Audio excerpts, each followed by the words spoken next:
Salut à vous tous, bienvenue sur CC Info 91, la chaîne YouTube consacrée aux non-voyants. Présenté par Alain Leclerc, avec Pascal Cusson. Musique de notre ami José Licenciato, qui nous l'offre gratuitement la musique, merci à lui.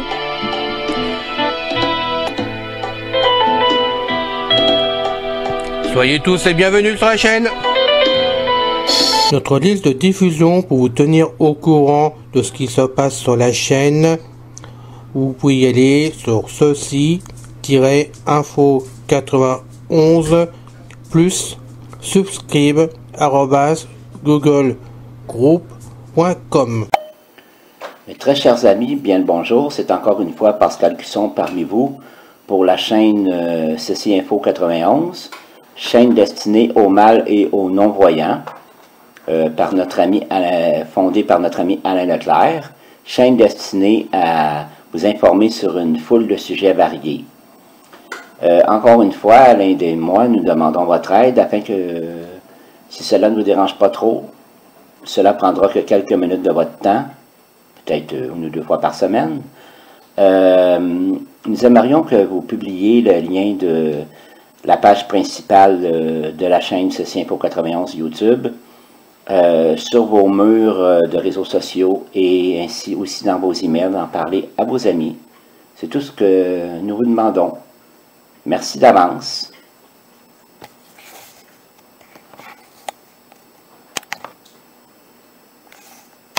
Histoire du monde époque intertestamentaire numéro 2. Les Hasmonéens numéro 1. Les Hasmonéens sont une dynastie qui parvient au pouvoir en Judée au cours de la révolte des Maccabées, que Mattathia, un prêtre de la lignée sacerdotale de Yoaïari Blanc 168 à 167 avenue J, C, et auquel se joignent les Hassidéens. Dans les livres qui n'ont été conservés que par le peuple hébreu, cette dynastie est aussi appelée Maccabée. Mattathia meurt un an après le déclenchement de la révolte. Son fils Juda Maccabée, qui n'est pas l'aîné, lui succède. Après plusieurs batailles, il parvient à s'emparer de Jérusalem et rétablit le culte juif au temple, décembre 164 avenue J, C. Le premier à régner avec le titre de grand prêtre est son successeur Jonathan, octobre 152 à 142 avenue J, C.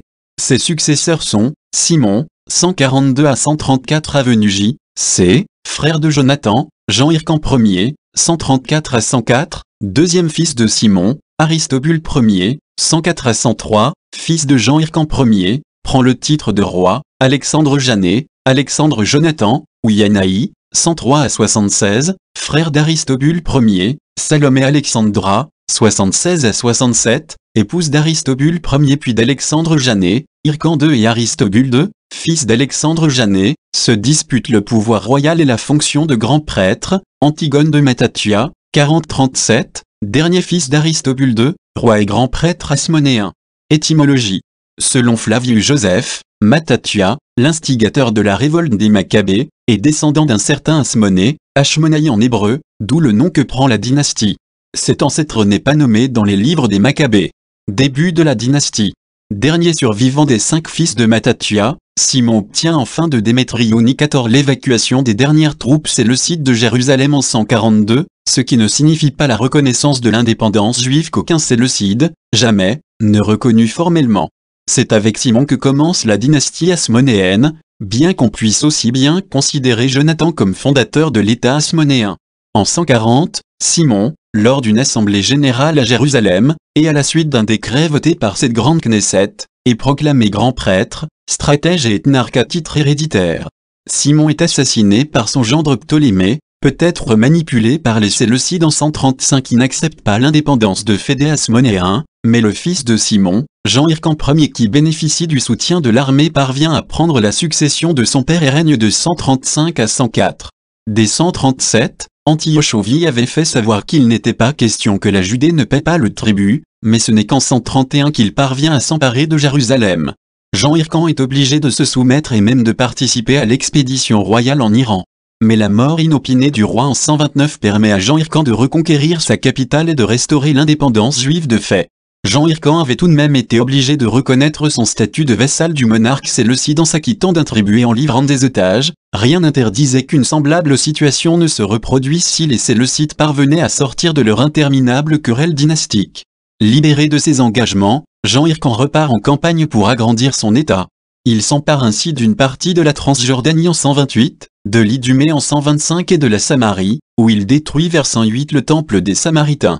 Pour se conformer aux instructions du Deutéronome, les Iduméens sont convertis de force, ce qui est la première mention d'une conversion forcée au judaïsme. À sa mort, une lutte dynastique éclate entre ses deux fils. Aristobule règne pendant un an de 104 à 103 avec le titre de Basileux et conquiert la Galilée qu'il judaïse. Alexandre Janet, l'autre fils de Jean Hircan, règne de 103 à 76. Le royaume hasmonéen atteint vers 75 une étendue comparable à celle qu'aurait eue d'après la Bible le royaume de Salomon. Après la mort d'Alexandre Janet en 76, sa veuve Salomé Alexandra lui succède jusqu'en -67, à la suite de quoi les deux fils d'Alexandre Janet, Jean Hircan II et Aristobule II se disputent le pouvoir. C'est sur ce fond de querelle dynastique qu'intervient Pompée, général romain, qui s'empare de Jérusalem en 63. À compter de cette date, la Judée devient un protectorat romain. Les Romains donnent à Hircan II le titre d'éthnarque et de grand prêtre, en ayant soin de le doubler par un conseiller, Antipater, un Iduméen converti au judaïsme. Le fils de celui-ci, Hérode, se fait reconnaître roi des Juifs par le Sénat romain en 40 avant notre ère. Il reconquiert le pays avec les Romains jusqu'en 37. En effet, en 40 avenue J.C., les Parthes avaient envahi la Syrie-Palestine et soutenu Antigone de Matathia, un fils d'Aristobule, comme prétendant au trône de Judée au détriment d'Hyrcan II, qu'ils avaient emmené en captivité.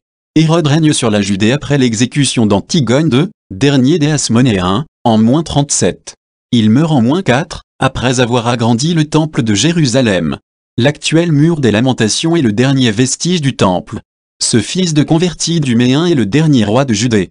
Compte tenu de ses origines, il n'est pas un Hasmonéen, même s'il est leur héritier direct. Ses fils ne règnent que sur des parties du royaume de leur père, n'ayant plus que rang de tétrarque, ou jusqu'en 6 de notre ère d'éthnarque pour Hérode Archélaos. De 41 à 44, Agrippa Ier petit-fils d'Hérode le Grand et descendant des Hasmonéens par sa grand-mère Mariam de l'Hasmonéenne règne brièvement sur un royaume qui reconstitue à peu près celui d'Hérode. Auparavant, il avait été roi de la seule Batanée, 37, auquel a été adjoint la Galilée et la Pérée après la disgrâce d'Hérode Antipas, 39. Évolution de la société juive sous les Hasmonéens. Les Hasmonéens ont bâti à partir de 152 un véritable État, en profitant de la rivalité entre deux rois séleucides. Jonathan se fait ainsi accorder non seulement des titres à la cour séleucide, mais aussi la fonction de grand prêtre, à laquelle il n'avait aucun droit, et d'éthnarque, c'est-à-dire chef du peuple, des Juifs, c'est-à-dire l'unique interlocuteur du pouvoir royal. Profitant de la paralysie du royaume séleucide, il entreprend sur le champ une politique de conquête de tout Israël, qui sera poursuivie par tous ses successeurs. Cette politique de conquête s'accompagne le plus souvent de la judaïsation forcée des populations soumises, iduméens, ou de leur exil, grec des villes de Décapole ou de la côte. Malgré cela, l'État hasmonéen, qui devient royaume lorsqu'Aristobule Ier se proclame Basileux en 104 à 103, prend l'allure d'un royaume hellénistique, avec une armée largement constituée de mercenaires, un monnayage imité des Grecs à partir de 128, une cour, des palais. Cela choque profondément les Juifs pieux qui avaient soutenu les Maccabées dans leur révolte contre les hellénistes et les séleucides, au point que l'on assiste le plus souvent à une rupture de fait entre ceux que l'on nomme désormais les pharisiens et les hasmonéens. C'est aussi durant cette période que se développe une littérature fortement hellénisée, comme les livres de Judith et d'Esther, écrits sous la forme de romans hellénistiques. Né de la révolte contre la politique d'hellénisation de Jason puis de Ménéla, le royaume hasmonéen favorise en fait l'entrée progressive du monde juif dans la culture grecque de son temps. Dans le vaste territoire contrôlé par les Hasmonéens qui ont su profiter de la faiblesse des Séleucides, la religion juive est loin d'être la religion majoritaire si bien que le pays gouverné par Jean Hircan a plus les caractéristiques d'un royaume grec que celles d'un État juif. L'influence grecque se manifeste par des signes extérieurs que sont le titre de Basileux pris par Aristobule Ier dit le Philhellène, mais aussi par les noms grecs, que les deux frères, Aristobule et Alexandre accolent à leurs noms juifs. Malgré la présence du temple, qui reste écrasante, toute l'organisation du pouvoir civil et militaire reste sur des modèles grecs 8. Pour autant, Les conflits apparaissent lors de la révolte des Maccabées entre les Juifs hellénisants et les tenants d'un judaïsme qui englobe tous les aspects de la vie. Pendant les règnes de Jean Hircan et de son fils Alexandre Janet, on voit se cristalliser une opposition entre les Pérouchim, littéralement, les séparés qui seront connus sous le nom de pharisiens et le pouvoir monarchique. Jean Hircan aurait abrogé les pratiques imposées au peuple et puni ceux qui les observaient. Alexandre Janet, qui fait crucifier par centaines des rebelles juifs, utilise des soldats grecs pour combattre les pharisiens. Sa veuve Salomé Alexandra s'appuya davantage sur les rabbins pharisiens. Les membres du parti pharisien ne contestent pas l'autorité politique de Hircan, mais lui demandent de renoncer à la charge de grand prêtre. Hircan, en rompant avec les pharisiens, se tourne vers le parti adverse, celui des Sadducéens à qui il réserve le conseil. Les Sadducéens sont moins bien connus que les pharisiens, et les informations les concernant proviennent souvent de sources qui leur sont hostiles. Ils sont issus des classes privilégiées, souvent sacerdotales, ils sont souvent dépeints comme des conservateurs dans tous les domaines. À l'inverse, les pharisiens se recrutent souvent à un niveau social moins élevé comme les artisans des villes.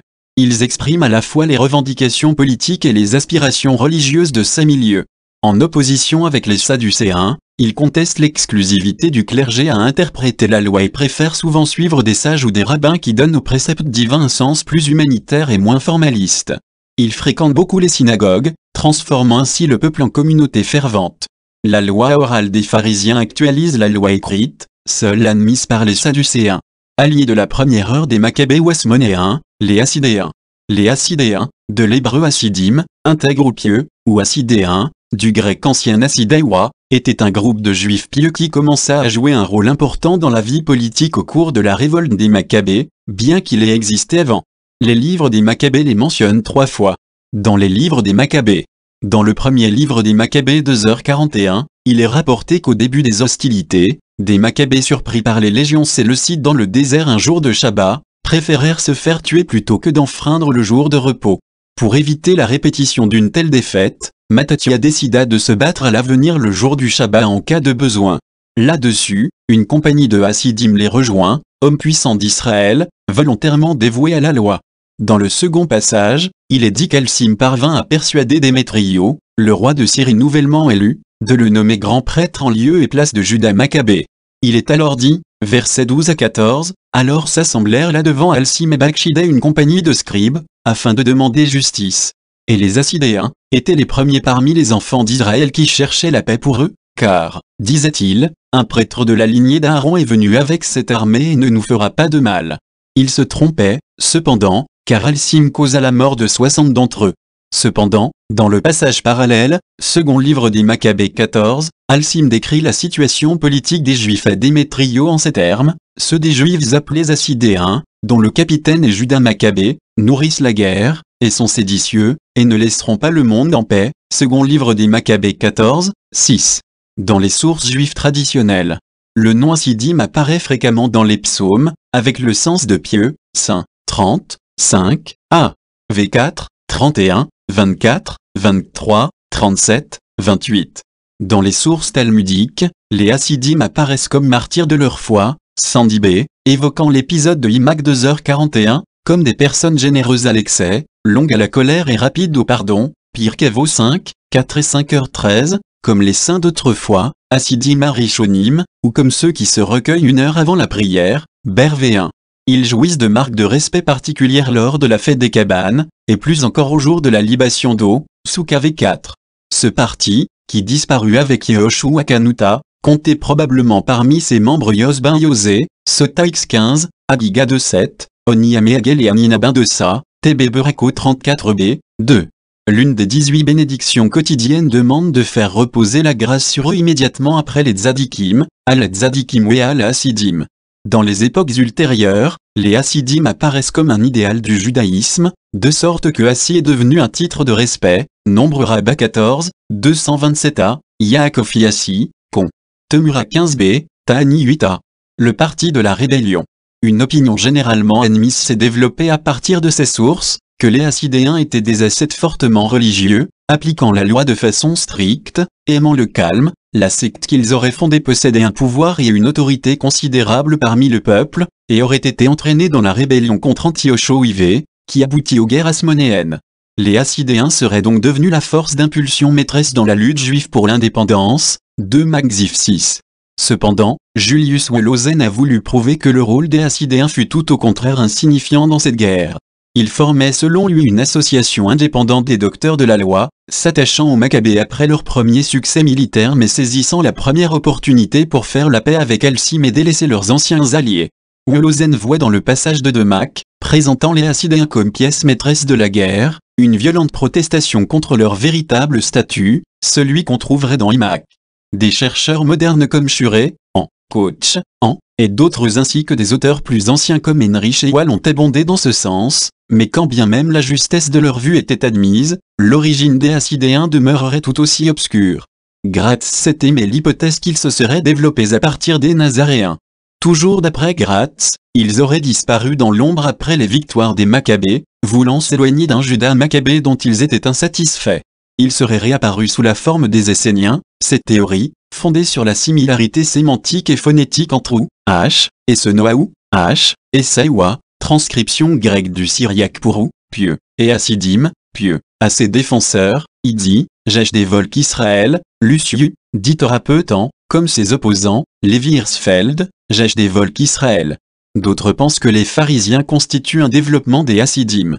Néanmoins, les chercheurs partaient jusqu'à récemment de l'hypothèse erronée que l'hellénisme ne s'enracina que dans les hautes classes de la société, le gros de la nation, juive, demeurant intouché par lui, et qu'en conséquence la majorité du peuple de l'époque étant pieux et observant la loi, les Hassidéens devaient nécessairement, afin d'être considérés comme pieux parmi les pieux, constituer une secte ou une société extra-pieuse.